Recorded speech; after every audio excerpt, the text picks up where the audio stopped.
क्या हम इस दुनिया के सबसे विकसित प्राणी हैं?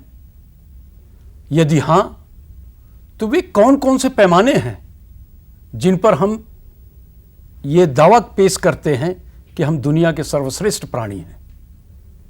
अक्सर इस तरह के सवाल हम लोगों के मन में आते हैं और अक्सर हम इन विषयों पर चर्चा भी करते हैं।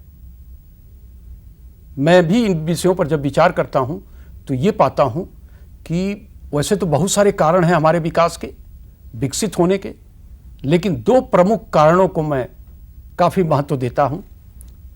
पहला कारण यह है कि हम संप्रेषण के पैमाने पर काफ़ी विकसित हैं, चाहे वो अशाब्दिक संप्रेषण हो, चाहे शाब्दिक संप्रेषण हो या पराशाब्दिक संप्रेषण हो। निश्चित रूप से हम मनुष्यों की संप्रेषण की क्षमता काफ़ी विकसित है। दूसरी बात यह है हमारी सृजनात्मकता। अक्सर हम बातचीत में क्रिएटिविटी शब्द का इस्तेमाल करते हैं, जिसे हम हिंदी में सृजनात्मकता कहते हैं या सृजनशीलता भी कहते हैं। हम सृजनशील प्राणी हैं। हम नई नई बातों को, नए नए विचारों को जन्म देते हैं और उनको क्रियान्वित करते हैं। लेकिन यहाँ पर एक बात मैं कहना चाहूँगा, हमारी सृजनशीलता और हमारी संप्रेषण की क्षमता, यदि हम मनुष्य इन दोनों को एक जगह एकत्रित करके एक साथ प्रयोग में लाएं तो निश्चित रूप से हमारे विकास की गति और हो जाएगी और बढ़ जाएगी। हमारी सृजनशीलता के जो बहुत सारे उत्पाद हमारे सामने दिखते हैं, उनमें से कविताएं भी एक हैं। कविताएं केवल सृजनात्मकता के उत्पाद ही नहीं, बल्कि संप्रेषण का एक विशिष्ट माध्यम भी है। यदि हम कविताओं का सृजन करें या किसी एक विशेष उद्देश्य के लिए कविताओं का निर्माण करें, तो हमें देखने को ये मिलेगा कि हम जिस विषय को संप्रेषित करना चाहते हैं वो काफ़ी हद तक उस कार्य में हम सफल भी होते हैं। कविताएं किस तरह हमारे जीवन में विशेष करके प्रकृति के विषय में बताने के लिए, पर्यावरण के विषय में बताने के लिए, और आज जो प्रकृति और पर्यावरण की दशा है उसकी वस्तुतः स्थिति एक दर्पण के रूप में हमारे सामने लाने के लिए मैं समझता हूं कि एक सशक्त माध्यम है। किस प्रकार कविताएं पर्यावरण के लिए, प्रकृति के संतुलन के लिए एक जिम्मेदार माध्यम हो सकती हैं, इसी विषय पर चर्चा करने के लिए हमने आमंत्रित किया है अपने स्टूडियो में हमारे इंदौर शहर की एक वरिष्ठ प्राध्यापिका डॉक्टर शोभा चतुर्वेदी। शोभा जी, आपका स्वागत है हमारे स्टूडियो में। जैसा कि मैंने अभी थोड़ी सी बात एक भूमिका के रूप में अपने दर्शकों के सामने रखी, इस विषय में हम चाहेंगे कि आप थोड़ा विस्तार से हम लोगों के सामने ये बात बताने की कोशिश करें कि कविताओं की भूमिका आज, जबकि हम पर्यावरण की समस्या से ग्रसित होते जा रहे हैं, पर्यावरण प्रदूषण की बात कर रहे हैं, किस प्रकार कविताएं हमारे लिए मददगार हो सकती हैं? कविता भी एक तरह की, या हम इसे मानते हैं कि सृजनात्मक शक्ति का परिणाम है, और किसी भी युग में यदि किसी भी तरह की सृजनात्मक शक्ति युग के संदर्भों से नहीं जुड़ती है तो उसका कोई औचित्य नहीं रह जाता है। पहले कविता की जहाँ तक हम चर्चा कर रहे हैं, पहले प्रकृति किसी और रूप में कविता में मौजूद थी। आज के संदर्भों से जुड़ करके प्रकृति किस तरह से कविता में स्थान पाती है, ये तो हम चर्चा करेंगे ही।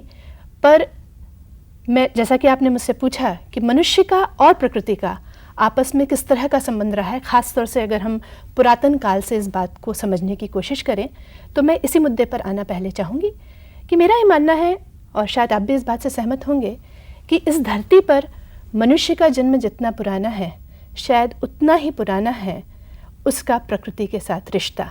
हम ये भी कहते हैं कि जो प्रकृति का सर्वोत्तम विकास है मनुष्य, हम ये भी कहते हैं कि प्रकृति मनुष्य की चिर सहचरी है।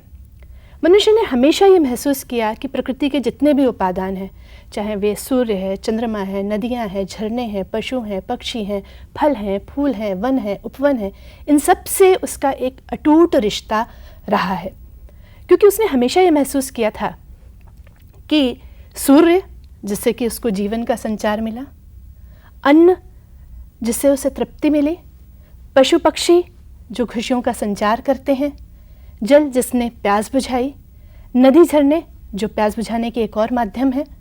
कुल मिलाकर के इन सब चीज़ों को देखकर, इन सब उपादानों को देखकर पहले तो शायद मनुष्य अभिभूत हुआ, और अभिभूत होने का ही परिणाम था कि इन सभी प्रकृति के उपादानों को उसने देवता के समकक्ष रखने की कोशिश की। और आपने एक और यजुर्वेद का एक श्लोक है जो अक्सर मुझे ध्यान आता है, वो श्लोक है, द्योः शांति, अंतरिक्ष शांति, पृथ्वी शांति, रापः शांति, औषधयः शांति, वनस्पतयः शांति, विश्वे देवा शांति, सर्व शांति, ब्रह्म शांति, शांतिरेव शांति, सा मा शांति रेधि।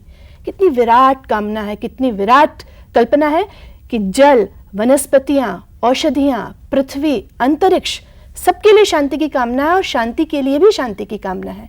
जैसा कि आपने पूछा, मानव और प्रकृति के साथ कविता, मैं सोचती हूँ कि ये जो काव्य है ये उन आरंभिक काव्यों में से है जहाँ पर मनुष्य, प्रकृति और कविता एक धरातल पर आ जाते हैं और शायद एक दूसरे के पूरक बनकर एक दूसरे की सहभागिता का जो विकास है उसको आगे बढ़ाने का प्रयास करते हैं। शायद आप इस बात से मेरी सहमत होंगे। सहमत है।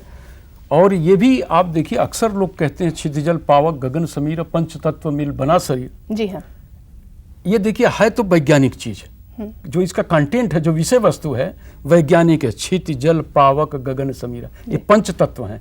लेकिन इसी को जब पोएट्री के माध्यम से, जब कविता के माध्यम से लोगों के सामने लाया गया तो ये देखिए बिना प्रयास के याद हो गया। प्रकृति और पर्यावरण को बहुत दूर नहीं कर सकते, पर्यावरण की सारी अवधारणा प्रकृति की गोद में ही पनपती है। तो जैसा कि आपने बताया कि मनुष्य का और प्रकृति का बड़ा घना रिश्ता है, तो प्रकृति को समझाने के लिए मनुष्य हमारा श्रोता है, मनुष्य हमारा ऑडियंस है, उसको ये बात प्रकृति जो है विषय है, इस विषय को बताने के लिए कविता किस तरह से मददगार हो सकती है और विभिन्न कालों में कैसी कविताएं लिखी गई, थोड़ा सा एक संक्षेप में इस पर दृष्टिपात करें। जहाँ तक हम, आपने जो बात कही कि मनुष्य, प्रकृति और कविता, इन तीनों के संबंधों के बारे में, आप ये पाएंगे कि किसी भी काल की कविता हो, प्रकृति से वो अछूती नहीं रही। और एक लंबी फहरिस्त बनाई जा सकती है ऐसे कवियों की कि प्रकृति किसी न किसी रूप में उनकी रचनाओं में, उनकी कविताओं में स्थान पाती है। और यदि हम इसकी शुरुआत करें हमारे हिंदी साहित्य के प्राचीन काल से, आपने चंद्रवरदाई और पृथ्वीराज रासो का नाम सुना है। तो पृथ्वीराज रासो में चंद्रवरदाई, अगर हम रासो साहित्य की भी बात करें तो चंद्रवरदाई को जब आप पढ़ते हैं, पृथ्वीराज रासो को जब आप पढ़ते हैं तो आप ये पाएंगे कि ऐसे ढेरों स्थल हैं जहाँ पर कि प्रकृति का चित्रण बड़े ही मनोयोग से उन्होंने किया है। खासतौर से षड ऋतु का वर्णन जो है वो वहाँ पर आपको देखने को मिलेगा। उसके बाद आप यदि विद्यापति की बात करें, आप उसके बाद में केशव की बात करें, तुलसी की बात करें, सूर की बात करें, सेनापति की बात करें, आप ये पाएंगे कि प्राचीन काल से लेकर मध्यकाल तक के जितने भी कवि हैं, इनकी रचनाओं में प्रकृति कहीं ना कहीं मौजूद है। ये बात अलग है कि प्रकृति उस समय जो मौजूद है उसमें प्रकृति के लिए कवि के मन में जो प्रेम है, वहाँ पर सामान्यतः आप ये पाते हैं कि प्रकृति भावों को उद्दीप्त करने के लिए या किसी एक अप्रस्तुत विधान की योजना करने के लिए कविता में जो है वो आ रही है। तो अगर आप देखें, मान लीजिए हम सूरदास की बात करें तो सूरदास का जो स्थान रहा ब्रज प्रदेश रहा, और उनकी कविता में आप ये पाएंगे कि ब्रज की जो सुरम्य और रमणीय जो प्रकृति है वो अक्सर जो है उसका वो वर्णन अपनी कविता में करते हैं। जैसे कि मुझे एक उनकी एक रचना याद आ रही है जिसमें कि उन्होंने वसंत ऋतु का जो है, ब्रज प्रदेश में वसंत ऋतु की क्या छटा है उसका उन्होंने वर्णन किया है कि सदा वसंत रहत जहाँ वास, सदा हर्ष जहाँ नहीं उदास, कोकिल कीर सदा जहाँ रोर, सदा रूप मनमत चित चोर। मतलब जिसका कि सौंदर्य, ऐसा ब्रज प्रदेश जिसका कि सौंदर्य वसंत में, हमेशा ही ब्रज प्रदेश में सौंदर्य जो है वो कैसा रहता है, मन को मोहने वाले मनमत की तरह से रहता है। वो शरद के भी सौंदर्य की बात करते हैं, वो लिखते हैं कि शरद चांदनी रजनी सोहे वृंदावन श्री कुंज, प्रफुल्लित सुमन विविध रंग, जहाँ तहाँ कूजत कोकिल पुंज। सूर के बाद यदि आप तुलसी की तरफ जाते हैं तो आपको एक और विशिष्टता नजर आएगी, और वो विशेषता ये है कि तुलसीदास ने बड़े मनोयोग से, खासतौर से अगर आप रामचरितमानस का किष्किंधा कांड पढ़ें तो आप ये पाएंगे कि बड़े मनोयोग से उन्होंने प्रकृति का चित्रण किया है। पर उस प्रकृति चित्रण में एक और जो खूबी है, वो खूबी ये है कि उन्होंने प्रकृति को एक तरह से उपदेश देने के माध्यम के रूप में भी अपनाया है। आपने उनका जो चौपाई है वो सुनी होगी, घन घमंड नभ गर्जत कोरा, पियाहीन डरपत मन मोरा, दामिनी दमक रही घनमाई, खल की प्रीत यथा थिर नाही।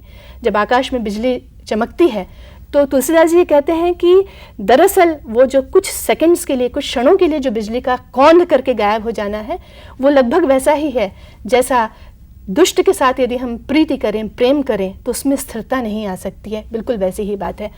एक और बड़ी अच्छी सी उनकी चौपाई है जिसमें कि रामचंद्र जी लक्ष्मण को ये कहते हैं कि वर्षा जा चुकी है और शरद ऋतु आ चुकी है, आने वाली है। अब देखिए प्रकृति का उस समय जो चित्रण है वो श्री राम जो है वो लक्ष्मण से ये कहते हैं कि कास के फूल जो है वो पूरी जगह खिल गए हैं। दरअसल शरद जो है वो शुभ्रता का, पवित्रता का, या कहा जाए कि वातावरण में जो स्वच्छता का भाव है वो बिखेरती, क्योंकि वर्षा जा चुकी है। तो वर्षा के बाद शरद ऋतु का आना, उसे रामचंद्र जी के जरिए तुलसीदास जी ने इस तरह से कहा है कि वर्षा विगत शरद ऋतु आई, लक्ष्मण देखो परम सुहाई, फूले कास सकल मही छाई, जनु वर्षा कृत प्रकट बुढ़ाई। ऐसा लग रहा है कि वर्षा का जो बुढ़ापा है वो आ गया है, क्योंकि वर्षा जा चुकी है और शरद आ चुकी है, कास के फूल पूरे में सफेदी है, स्वच्छता है। तो ऐसा लग रहा है कि वर्षा जा चुकी है और उसका जो बुढ़ापा है वो शरद ऋतु के रूप में यहाँ पर प्रकृति में दिखाई पड़ रहा है।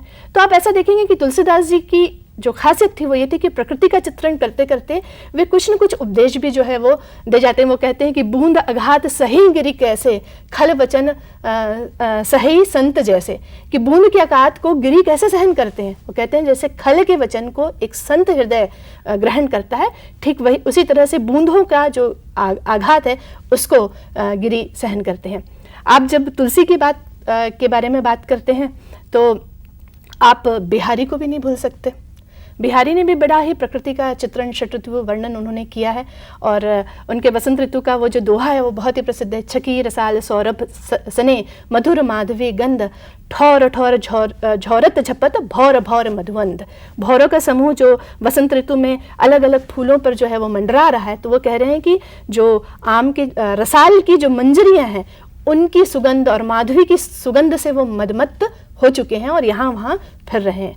इसी तरह से एक बहुत ही उनका प्रसिद्ध दोहा है और वो दोहा जो है वो ग्रीष्म ऋतु की जो प्रचंडता है उसको बताने के लिए क्या है। पर देखिए वो किस तरह से उसका वर्णन कहते हैं कि कहलाने एकत बसत, अहि मयूर मृग बाघ, जगत तपोवन सौ कियो दीर्घ दाग निदाग। ये माना जाता है कि अहि मतलब सर्प और मोर, इन दोनों की दुश्मनी है और मृग और बाघ की दुश्मनी है।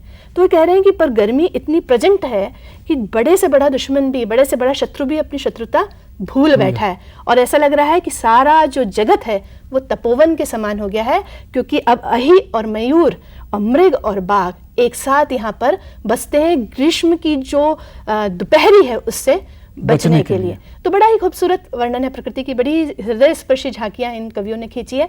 और मैं इन सब के साथ मैं आपको सेनापति की याद भी बहुत दिलाना जरूर चाहूंगी। उनके 2 ग्रंथ है, काव्य कल्पद्रुम और कवित्त रत्नाकर। पर आप ये पाएंगे कि सेनापति को लोग अक्सर उनके प्रकृति वर्णन की वजह से याद करते हैं। जैसे पद्माकर को याद करते हैं कि उन्होंने अनुप्रास के सहारे जो है एक शब्द चित्र जो है वो ध्वनि चित्र वो खींच देते हैं। इसी तरह से सेनापति भी जो है अपने प्रकृति चित्रण और खासतौर से जो षट ऋतु वर्णन है उसके लिए प्रसिद्ध है। उनकी एक मैं रचना है वो यहाँ पर आपको बताना चाहूँगी। वृष को तरनि तेज, सहसो किरण करी, ज्वालन के जाल बिकराल बरसते हैं, तपति झरनी जग जरत झरनी सिरी, छाह को पकड़ी पंथी पंछी बिरमत हैं, सेनापति नैक दोपहरी के ढरत होत, खम का विषम जो न पात खरकत है, मेरे जान पौन सिरी, ठौर को पकड़ी कोनो, घड़ी एक बैठी के घामे बितवत है। मैं इसका थोड़ा सा अर्थ बताना चाहूँगी। दरअसल क्या होता है, गर्मी में बहुत तेज़ जब गर्मी पड़ती है तो शाम के समय में उमस बढ़ जाती है। ऐसा लगता है कि हवा भी जो है वो क्या हो गई है, स्थिर हो गई है, रुक गई है। तो देखिए कितनी अच्छी उन्होंने कल्पना की है कि जो वृष राशि का सूर्य है वो अपनी हजारों जो किरणें हैं उनसे आग की ज्वाला धरती पर बरसा रहा है और धरती उससे जल करके और झड़ रही है। आगे वो कहते हैं कि छाह को पकड़ी पंथी पंछी विरमते, जहाँ कहीं भी कोई पंथी या पंछी छाया देखता है वो वहाँ विश्राम करने के लिए रुक जाता है। एक और बात वो ये कहते हैं कि सेनापति नेक दोपहरी के ढरत, जैसे ही दोपहर ढलती है, घम का विषम जो ना पात खरकत है, ऐसा लगता है कि पत्ता भी खड़क नहीं रहा, इतना सन्नाटा है। और एक और बात जो उन्होंने कही है कि मुझे ऐसा लगता है कि ये जो पवन है, ये जो हवा है, ये भी किसी कोने को पकड़ करके बैठ गई है, क्योंकि इस भरी दोपहरी में वो भी धूप से बचकर विश्राम करना चाहती है। तो बड़ी ही सुंदर कल्पनाएं कवियों ने प्रकृति को लेकर के की हैं। आप भी पाएंगे कि लगभग मध्यकाल तक सभी काल में कवि करते रहे, पर मध्यकाल तक के कवियों के बीच में प्रकृति इसी ही किसी रूप में जो है उनकी कविताओं में स्थान पाती रही है। सुमित्रानंद पंत को मैं बचपन में पढ़ा हूँ, स्कूल लेवल पर जो उनकी कविताएं, तो उनका जो फोटो भी ऐसा था जो प्रकृति प्रेमी जैसा दिखता था, बड़े बड़े बाल, ऐसा लगता था रियल सेंस में वो प्रकृति के साथ जी रहे हैं। बिल्कुल, बिल्कुल। तो थोड़ा सुमित्रानंदन पंत जी और महादेवी, हाँ निराला है, इनको थोड़ा सा यहाँ लाने का प्रयास करें और ये बताएं कि जो है किस तरह से इन्होंने प्रकृति के विभिन्न रूपों को बताने की कोशिश किया है। मध्यकाल में कवियों के सामने में, मध्यकाल तक की अगर हम बात करें तो कवियों के सामने में प्राकृतिक उपादान थे। उनके पास में ऋतुएं थी, वसंत, हेमंत, शिशिर, शरद, है ना। फूल थे, पलाश है, आम है, पलाश है, गुलाब है, जूही है, चमेली है, दादुर है, मोर है, पपीहा है, सब कुछ है। पर ये प्राकृतिक उपादानों का उपयोग वे केवल प्रकृति चित्रण के लिए करते रहे हैं। पर आप जब छायावाद काल में आते हैं तब आप ये पाते हैं कि जो कवि हैं उनकी कविताओं में प्रकृति एक स्वतंत्र सत्ता का स्थान पाती है। अभी आप ये पाए, और इसका कारण शायद ये भी हो सकता है कि लोगों ने ये बात मानी है कि इस आधुनिक और नवीन जो सौंदर्य बोध था उसका कारण क्या है। उसका सीधा सा कारण था आधुनिक विज्ञान, क्योंकि मनुष्य ने हमेशा से ये चेष्टा की है कि वो प्रकृति के रहस्यों को जाने, और उसकी इस चेष्टा को विज्ञान ने कभी भी रोका नहीं, बल्कि विज्ञान ने मदद की कि वो उन रहस्यों को समझ सके। इसीलिए आप ये देखेंगे कि छायावादी कवियों के बीच जो प्रकृति है वो एक अखंड सत्ता के रूप में स्थान पाती है। एक छोटी सी नन्ही सी ओस की बूंद हो या एक अनजाना सा छोटा सा फूल भी क्यों न हो, वो पूरी की पूरी कविता का वर्ण विषय बन जाता है।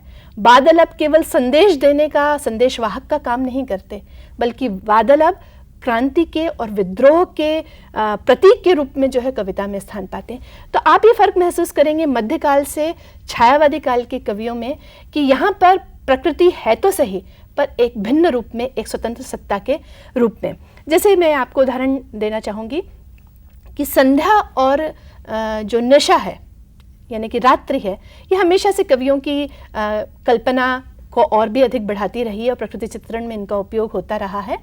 पर छायावाद के पहले के कवि, हम द्विवेदी युग के कवि कह सकते हैं कि उस समय संध्या है और निशा है, और वो उस पर kविता लिखते हैं तो वो लिखते हैं, दिवस का अवसान समीप था, गगन था लोहित हो चला, तरु शिखा पर थी अब राजती, कमलनी कुल वल्लभ की प्रभा। बहुत अच्छा चित्र है कि मैदान पर से धूप धीरे धीरे धीरे जो है पेड़ों की शाखाओं पर पहुंच गई है, क्योंकि संध्या का समय समीप था। ये जो चित्रण है ये बड़ा ही स्थूल रंगों का यहाँ पर प्रयोग किया गया है। पर अगर आप बात करें सूर्यकांत त्रिपाठी निराला की, और उनकी बहुत प्रसिद्ध कविता संध्या सुंदरी सभी लोगों की पढ़ी हुई है, तो जब सूर्यकांत त्रिपाठी निराला संध्या को एक सुंदरी बनाकर मेघमय आसमान से मंथर गति से धीरे धीरे धीरे धरती पर उतारते हैं और बताते हैं कि किस तरह से पूरी पृथ्वी पर संध्या छा चुकी है और वो अपने आगोश में जो है वो लेती जा रही है चीज़ों को, तो आप देखेंगे कि एक ज़बरदस्त शब्द चित्र उभर कर हमारे सामने आता है, और जैसा उन्होंने अपनी कविता में वर्णित किया है वैसा आपको कहीं और दिखाई नहीं पड़ेगा।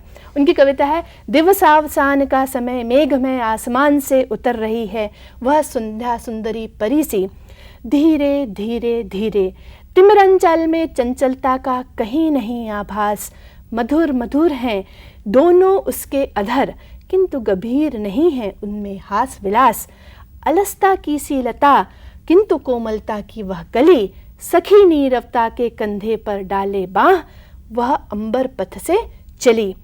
फिर आगे जब संध्या पूरी धरती पर आ जाती है तो उसका वर्णन वो इस तरह से करते हैं।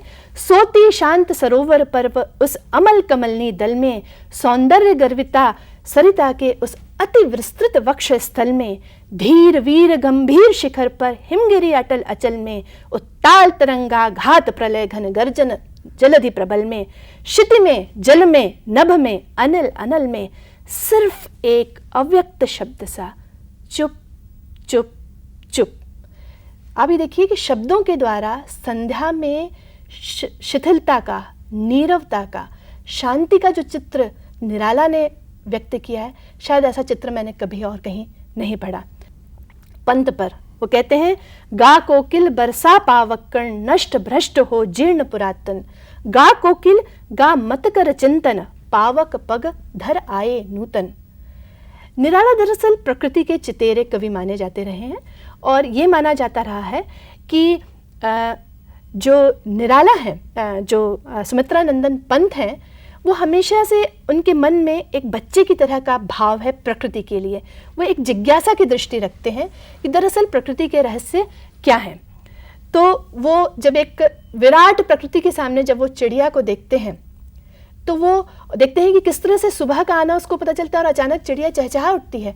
तो वो कविता करते हैं और कहते हैं, प्रथम रश्मि का आना रंगनी तूने कैसे पहचाना, कहाँ कहाँ ए बाल विहंगनी पाया तूने यह गाना, सोई थी तू स्वप्न नीड़ में पंखों के सुख में छिपकर, ऊँग रहे थे घूम द्वार पर प्रहरी से जुगनू नाना, शशि किरणों से उतर उतर कर भू पर काम रूप नभचर, चूम नवल कलियों का मृदुमुख सिखा रहे थे मुस्काना, कूक उठी सहसा तरुवासिनी गातु स्वागत का गाना, किसने तुझको अंतर्यामिनी बतलाया उसका आना। उनको बड़ा आश्चर्य होता है कि छोटी सी चिड़िया कैसे जान जाती है कि सुबह हो चुकी है और वो उसके अनुरूप आचरण करने लगती है।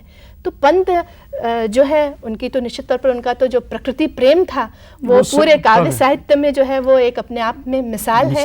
और एक और बात आप ये देखेंगे कि पंत जब 1940 में भारत माता कविता लिखते हैं, ये उस दौर की कविता है जिस समय हमारा देश स्वतंत्र नहीं था, तब उस पराधीनता के भाव को वो प्रकृति के साथ भारत माता की तस्वीर खींचते समय किस तरह से लेकर आते हैं। खेतों में फैला है श्यामल धूल भरा मैला सा आंचल, गंगा यमुना में आंसू जल, मिट्टी की प्रतिमा उदासिनी, भारत माता ग्रामवासिनी। जी, ये कविता मैंने पढ़ी है स्कूल में। जी मैडम, आपने बहुत विस्तार से इन पहलुओं पर अपने विचार प्रस्तुत किए और बहुत सारी अच्छी कविताओं से परिचय करवाया। यहाँ पर एक आखिरी प्रश्न मैं आपके सामने रखना चाहूँगा। अगर हिंदी कविता में प्रकृति को शुरुआत माने, प्रकृति एक बहुत बड़ा कॉन्सेप्ट है, बहुत बड़ी संकल्पना है, और उससे हम प्रकृति से, अब हम प्रकृति के बारे में नहीं सोचते हैं, हम धीरे धीरे संकुचित होकर के पर्यावरण के बारे में आ गए कि हमारे आसपास का पर्यावरण कैसा है। निश्चित रूप से अगर हमारी सोच उस दायरे से, कहाँ हम हिमालय के बारे में सोचते थे, कहाँ आज हम अपने आसपास के वातावरण के बारे में सोचते हैं। क्या कविताएं, पहले कविताओं ने, हिंदी कवियों ने प्रकृति के सुखद पहलू की अभिव्यक्ति किया है। प्रकृति में क्या अच्छी बात है, क्या हमको शांति देती है, क्या हमको किस चीज का हमको अच्छा लगता है, सौंदर्य का वर्णन किया है, उसकी अच्छाई का। मुख्य रूप से आज प्रकृति काफी विनष्टीकरण के कगार पर है और उसके लिए हम लोग काफी जिम्मेदार हम ही लोग हैं, और कंसेप्ट बदल करके, उसकी जो संकल्पना है बदल करके प्रकृति से पर्यावरण हो गया। दूसरी तरफ हिंदी का आप देखें, मैं कहीं गलत बात कर रहा हूं तो आप उसको सुधारेंगी। हिंदी में जहां तक जो है पहले साहित्य और साहित्य समाज का दर्पण, मतलब समाज को खुद का चेहरा दिखाने का काम साहित्य करता था। आज का क्या साहित्य पर्यावरण का चेहरा, हम मनुष्यों को, कि हमारे द्वारा बर्बाद किया गया पर्यावरण ये है, इसका क्या चेहरा दिखाने के लिए क्या हमारे साहित्यकार प्रयास कर रहे हैं, क्या ऐसी कविताएं लिखी जा रही हैं? आपने जो ये बात कही तो मैं आपको ये बताना चाहूँगी कि आधुनिक दौर में विज्ञान, टेक्नोलॉजी और पर्यावरण जैसे विषयों को लेकर के कुछ कवियों ने बहुत अच्छी रचनाएं लिखी हैं और मैं उनमें से एक कवि नरेश सक्सेना का जिक्र करना चाहूँगी कि जिनकी कविताओं में विज्ञान भी है, टेक्नोलॉजी भी है और पर्यावरण भी है, और बहुत ही मार्मिक और हृदयस्पर्शी संवेदनाएं आपको उनकी कविताओं में मिलेंगी कि किस तरह से हम एक अपराध बोध के दौर से गुजर रहे हैं, किस तरह से हमने पर्यावरण को हानि पहुँचाई है। उनकी जो एक कविता है उसे ले गए कविता वो कविता है जिसका संदर्भ मैं आपको बताना चाहूँगी कि बाप और बेटे दोनों ने मिलकर घर के आंगन में लगा हुआ जो नीम का पेड़ था उसको बेच दिया। पर क्या वो नीम का पेड़ केवल पेड़ था? नहीं, गृहस्वामिनी के लिए वो बहुत कुछ था। क्या था? सखियों का झूलना, बेटे का पालना, घाव पुरने की मलहम, मनौती का ठीहा, सुख दुख, सुबह शाम, पूरा जीवन जो है वो गृहस्वामिनी का उस नीम के पेड़ के साथ था। उनकी एक और जो बहुत मार्मिक कविता है वो मैं उसका जिक्र करना चाहूँगी कि वो प्रकृति और मनुष्य की जो अंतरंगता है, घनिष्ठता है, उसको किस तरह से शब्दों में बयां करते हैं। वो कहते हैं, अंतिम समय जब कोई नहीं जाएगा साथ, एक वृक्ष जाएगा अपनी गौरैयों और गिलहरियों से बिछुड़कर अग्नि में प्रवेश करेगा वह मुझसे पहले। और नरेश सक्सेना आगे ये कहते हैं कि बिजली के दाहघर में हो मेरा संस्कार, ताकि मेरे बाद एक बेटे और एक बेटी के साथ एक वृक्ष भी बचा रहे संसार में। कितनी बड़ी बात, कितनी बड़ी बात। इनकी एक और जो कविता है वो पर्यावरण प्रदूषण पर है ना। वो कहते हैं, उससे चिंताग्रस्त जो कवि का मन है वो ये कहता है कि कौन कहता है धातुएं फलती फूलती नहीं, इन दिनों फलों और फूलों में सबसे ज्यादा मिलती हैं। दफ्तर जाते हुए या बाजार या घर लौटते हुए वे हमें घेर लेती हैं धुएं में और खून में घुलने लगती हैं। कितनी बड़ी बात है पर्यावरण प्रदूषण को लेकर के। और एक और उनकी कविता का मैं जिक्र करना चाहूँगी, नीड़ लदे ट्रक पर। कितनी चिड़ियों के नीड़ लदे ट्रक पर, कितनी चिड़ियों के नीड़ लदे ट्रक पर, पर्वत नदियाँ झरने हिरने लदकर बाजार चले बिकने, है हत्यारों की भीड़ लदे ट्रक पर, कितनी चिड़ियों के नीड़ लदे ट्रक पर। तो आप ये पाएंगे कि चीड़ के वृक्ष जो कट के और ट्रक पर लद करके बिकने के लिए जा रहे हैं, तो उनको देखकर कवि किस तरह से आहत हो रहा है और उसकी संवेदना उससे किस तरह का जो है वो सृजन करवा रही है। तो कुल मिलाकर के जो कविता है वो युग के अनुकूल कहीं न कहीं सर्जना कर रही है। एक और कवि हैं विट्ठल पटेल, इसी तरह से सर्वेश सक्सेना हैं, जिन्होंने कि अपनी कविता में आज के जो प्रासंगिक विषय हैं उनको स्थान दिया है। विट्ठल पटेल की एक कविता है कि रास्ते भर दूर तक छाया नहीं, यह सफ़र सचमुच हमें भाया नहीं, धूल का अंधड़ हवा है आग सी, शाख पर कोई परिंदा भोर तक आया नहीं, सिर झुका बैठे हुए हैं शांत सूने, दूर तक वन प्रांत स्वयं ही प्यासे दिख रहे हैं, अजर निर्जर तृप्ति के घटक्लांत। निश्चित रूप से ये बात प्रमाणित होती है आपके कथन से और जो इन कवियों की जो कविताएं हमारे सामने आई कि प्रकृति और मनुष्य का रिश्ता अटूट है, चाहे तब का युग रहा हो या अब का युग है।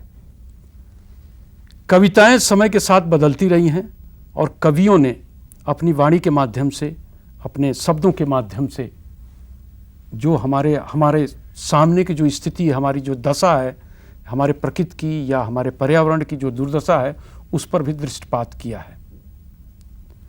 कविताएं निश्चित रूप से संप्रेषण का एक सशक्त माध्यम है। यदि यहाँ पर मैं एक बात कहना चाहूँगा कि जिस तरह से पर्यावरण संबंधी हम कंपटीशन करवाते हैं, बच्चों से पेंटिंग करवाते हैं और आज बच्चे अपने पेंटिंग के माध्यम से, रंगों के माध्यम से उस व्यथा को उजागर करते हैं, इस दिशा में एक कदम उठाना चाहिए कि स्कूल लेवल पर और कॉलेज लेवल पर इस तरह की कविताओं का भी एक प्रतियोगिता होनी चाहिए। शोभा जी, आपने समय दिया, बहुत सारी बातें बताई, हमारा मार्गदर्शन किया, हमारे श्रोताओं को प्रकृति के करीब लाने का प्रयास किया अपनी वाणी के माध्यम से और उन कवियों की कविताओं के माध्यम से। बहुत बहुत धन्यवाद। धन्यवाद।